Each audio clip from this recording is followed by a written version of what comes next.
सभापति महोदय, तीसरी बार मोदी जी की सरकार बनी है और हर जगह खुशी का माहौल है।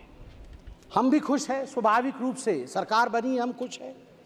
देश की जनता तो खुश है ही कि मोदी जी की सरकार बनी। और विडंबना देखिए, जिनको हम सोच रहे थे कि दुखी होंगे कि हमारी सरकार बनी है और उनकी सरकार नहीं बनी, वो भी खुश है। तो मुझे तो समझ में नहीं आ रहा है, अगर चहुंदिक दिशा में खुशी का वातावरण है, हम खुश, देश खुश, वो भी खुश है, तो खतरे में कौन है और भयभीत कौन है?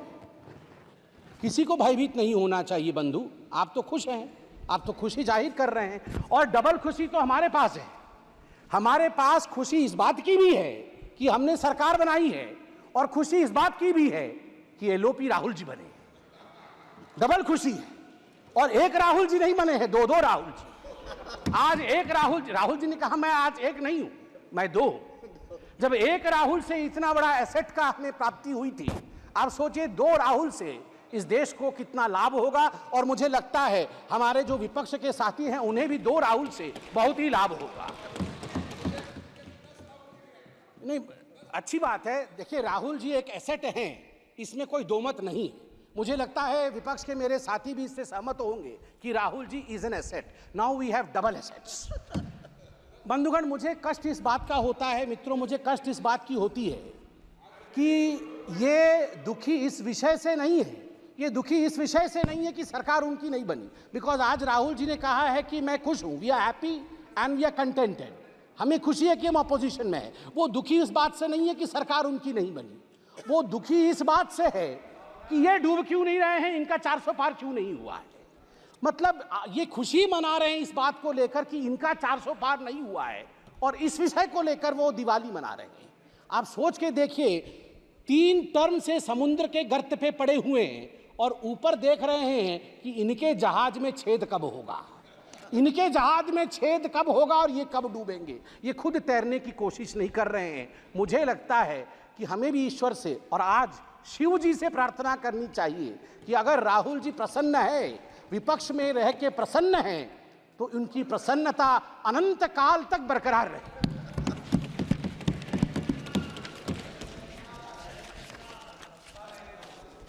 सभापति महोदय, मैं पहली बार सांसद बन के आया हूं। इससे पहले आप लोगों ने कई बार टीवी में देखा होगा।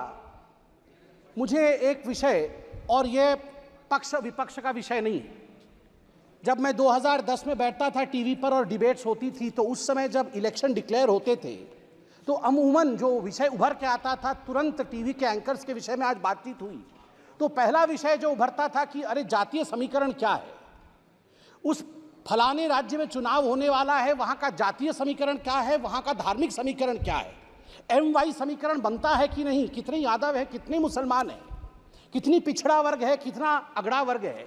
इस समीकरण से क्या हम सरकार बना पाएंगे, कौन सी पार्टी सरकार बनाएगी। टुडे आई कैन प्राउडली से that this narrative has been forever killed by the honorable Prime Minister Mr. Narendra Modi ji's narrative of development.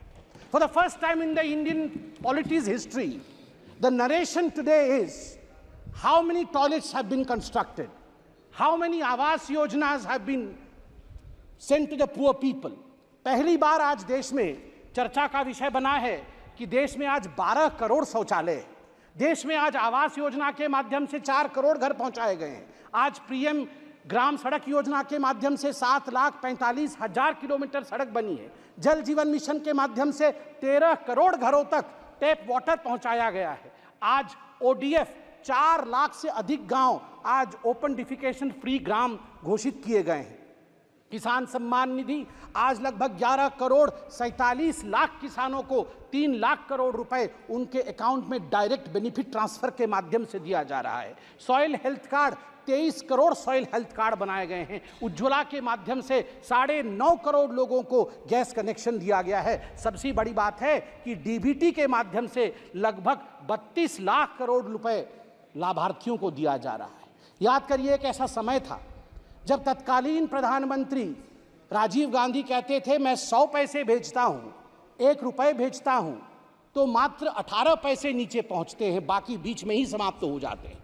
आज मैं गर्व से कह सकता हूं कि प्रधानमंत्री नरेंद्र मोदी 100 पैसे पहुंचाते हैं तो 100 का 100 पैसा गरीब तक पहुंचता है, उसके अकाउंट तक पहुंचता है, कोई बिचौलिया खा नहीं सकता है। सभापति महोदय, आज डेमोक्रेसी को लेकर, लोकतंत्र को लेकर बहुत सारी बातें हुई हैं, और आज ही से नहीं, जिस दिन से ओथ टेकिंग चल रहा है, जिस दिन से शपथ समारोह चल रहा है, उसी दिन से लोकतंत्र को लेकर, संविधान की प्रतियों को लेकर बहुत बातें हो रही है। मैं जगन्नाथपुरी से आता हूं और आज मैं गर्व से यहां जय जगन्नाथ कहते हुए कहता हूं कि लोकतंत्र का जन्म जगन्नाथ धाम में ही हुआ। मैं बताऊंगा, वैज्ञानिक दृष्टिकोण से बताऊंगा क्यों हुआ। लोकतंत्र का जन्मदाता जगन्नाथ धाम है।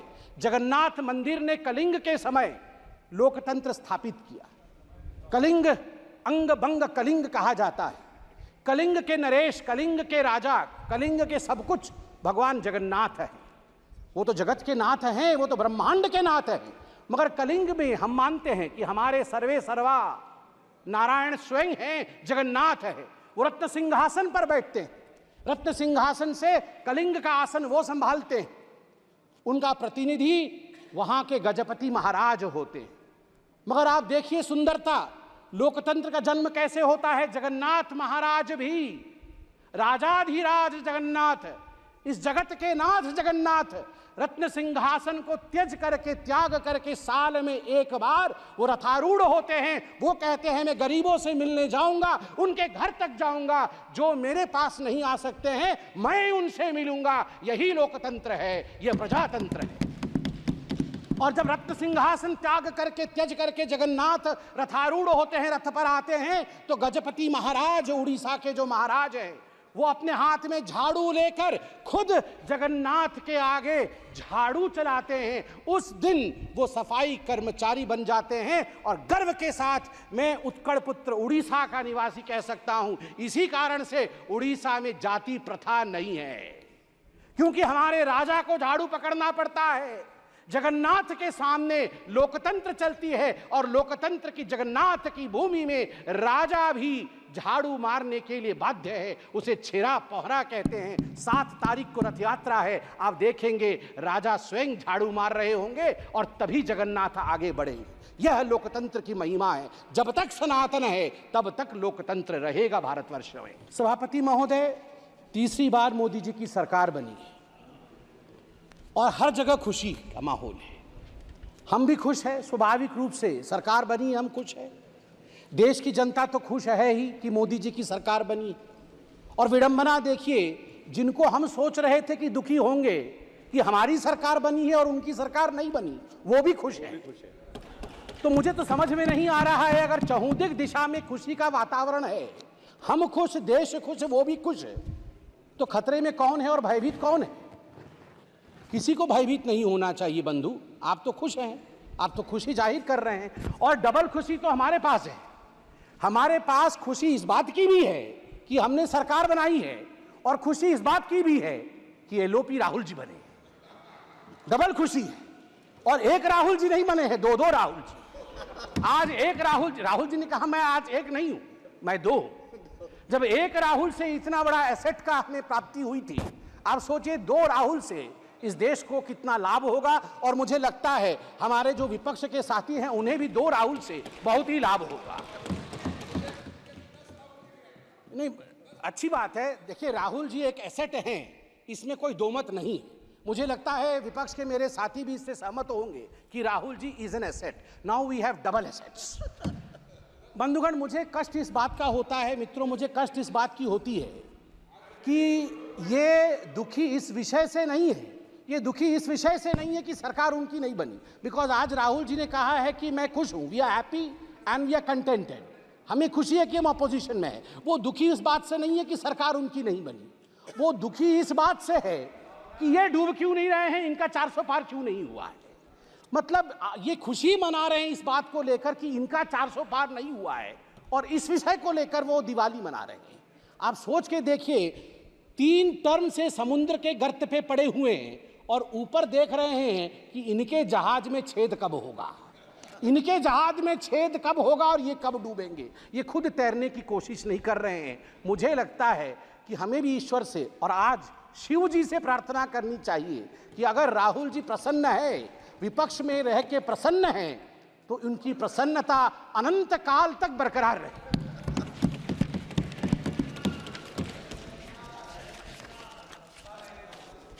सभापति महोदय, मैं पहली बार सांसद बन के आया हूं। इससे पहले आप लोगों ने कई बार टीवी में देखा होगा।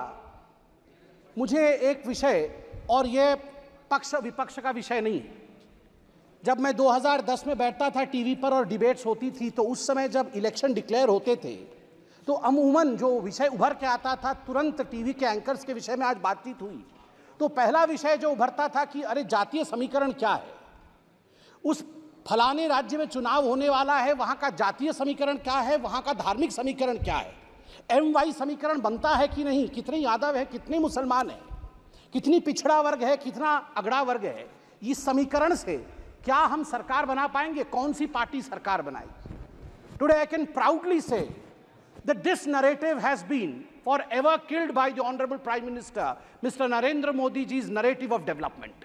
For the first time in the Indian polity's history, the narration today is how many toilets have been constructed, how many Awas Yojanas have been sent to the poor people.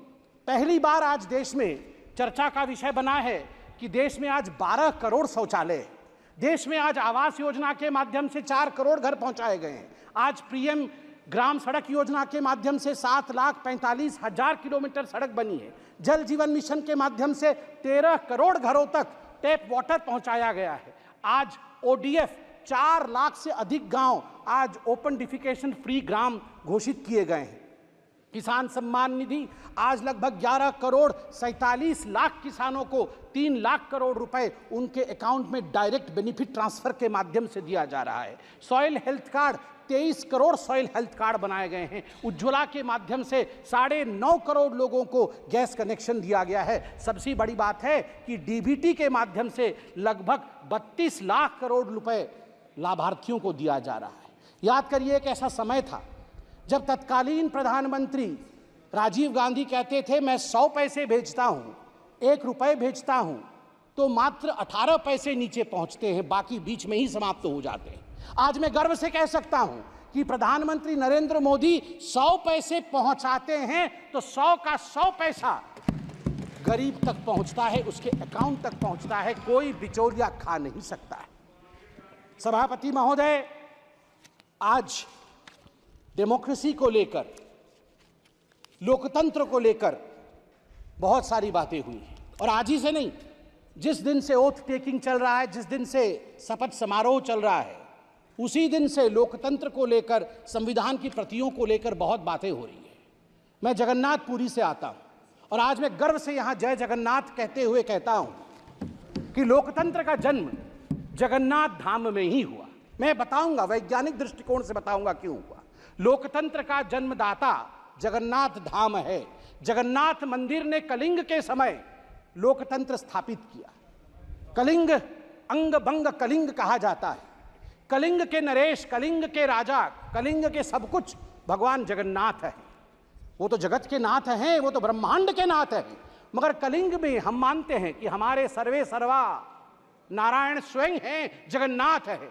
वो रत्न सिंहासन पर बैठते हैं। रत्न सिंहासन से कलिंग का आसन वो संभालते हैं।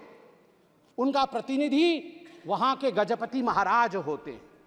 मगर आप देखिए सुंदरता, लोकतंत्र का जन्म कैसे होता है। जगन्नाथ महाराज भी राजाधिराज जगन्नाथ, इस जगत के नाथ जगन्नाथ रत्न सिंहासन को त्याग करके साल में एक बार वो रथारूढ़ होते हैं। वो कहते हैं मैं गरीबों से मिलने जाऊंगा, उनके घर तक जाऊंगा, जो मेरे पास नहीं आ सकते हैं मैं उनसे मिलूंगा। यही लोकतंत्र है, यह प्रजातंत्र है।